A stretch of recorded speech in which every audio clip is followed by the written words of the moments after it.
I now call the President of the Senior Class Cabinet, Ms. Sophia Suraj, to offer the senior class farewell.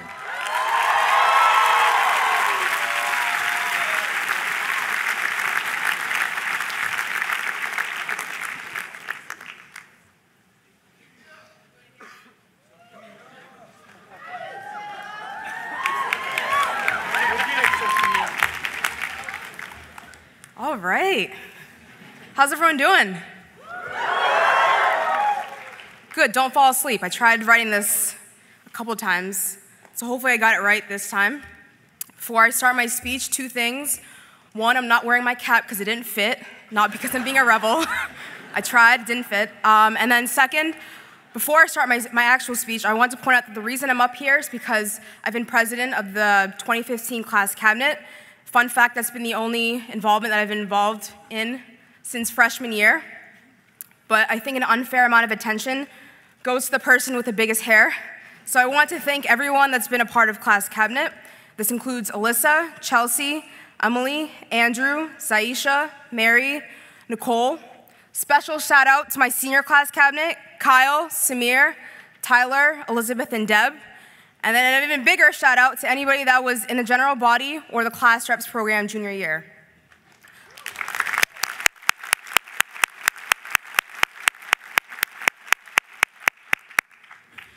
So some of the ideas and events that came out of all these meetings were hot, like getting tailgating to finally happen, the highlighter dance freshman year, good and bad memories there, ugly sweater karaoke night, sophomore/junior of the week, the best advice I ever got this year, and the Harvard cruise.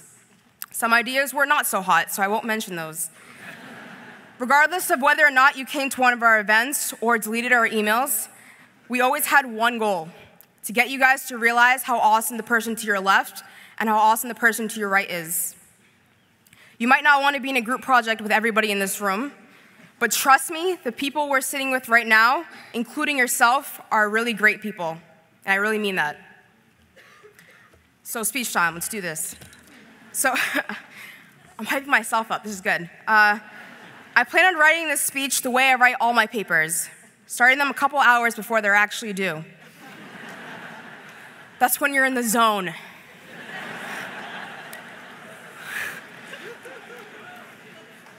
Someone laughed too hard over here. Professors do it too, apparently. Luckily or unluckily for all of you, I had to submit this last week. As I thought about what I was going to write, I realized I kept changing what I was going to say. I didn't want to be too deep, but I didn't want to be shallow. And I wanted my jokes to be funny, but not the corny humor that professors like to use in class and wait for that one kid to laugh at. Usually that kid laughing is me.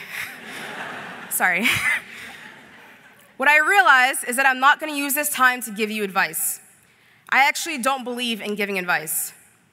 You, better than anyone else, already know what you should be doing.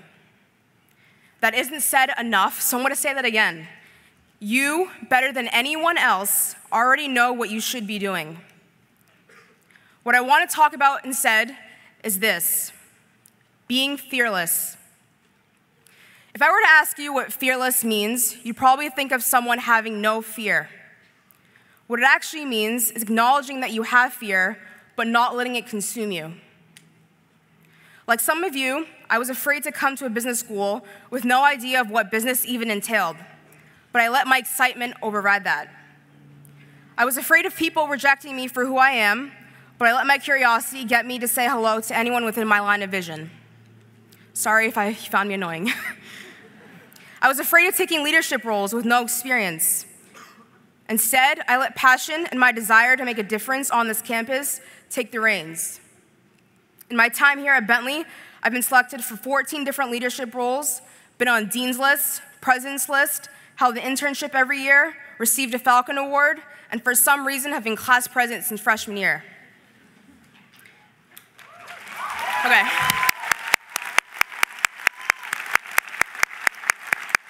I hate talking about myself, so it made me feel really awkward, sorry. Some people would say that I've accomplished a lot, but you know what? So have a lot of other people in this room. To me, the titles mean nothing, especially after you cross the stage. What you hopefully are taking away is a greater understanding and belief in yourself. You can't overcome fear if you do not believe in yourself. I realized that this past summer. I felt lucky that I had a dream internship, so much so that I thought I wanted to work there full time. What I realized instead is that most people act out of fear. In every single cubicle, I saw people with great potential and greater dreams not pursuing them. What was fear telling them? Probably some of the things it's been telling you. You're not good enough, you don't have enough experience, you don't have the money, you don't have the time, you're gonna fail. I spent the entire summer seeing dreams slowly die. I had already decided that I did not want to work there, but fear is contagious. I had people telling me how hard it would be to find a great first job like this one, and that because of that, I should absolutely say yes. I had a choice that day. I could say yes to a place I frequently described, get ready, as a waste of my summer out of fear of not having an answer to everyone's favorite question this year. What are you doing after graduation? Instead, I chose to listen to my gut and say no. I didn't know what my next steps were going to be in life, but I knew I believed in myself enough to figure it out. One of the things I realized I wanted to do instead was start a business. I was scared to start it, and it didn't help that people didn't think I would succeed. Some of which are in this room. I'll call you out later, maybe. I put fear on hold and forced myself to buy business cards. Oh man, I was already $20 in, so I started coming up with a concept.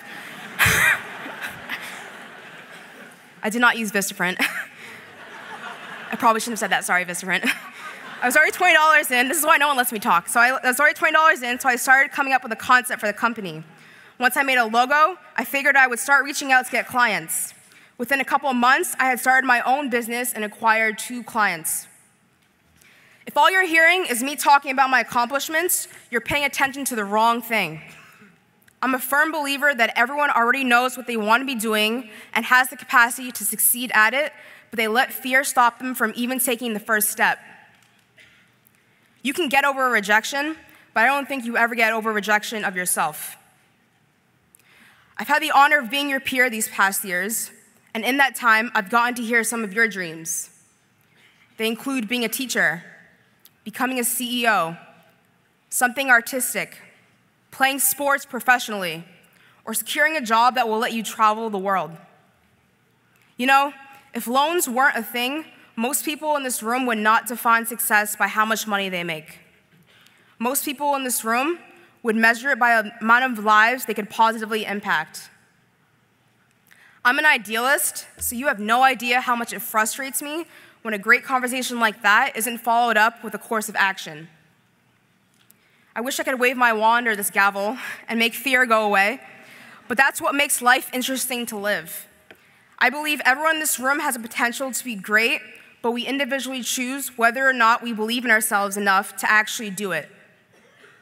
You've had a choice these past 4 years, and you will after you cross this stage. Do the world, and more importantly, do yourself a favor and choose to be fearless. And if you ever need someone to remind you that you're awesome and that you can accomplish anything, hey, you let me know. Thank you and congratulations.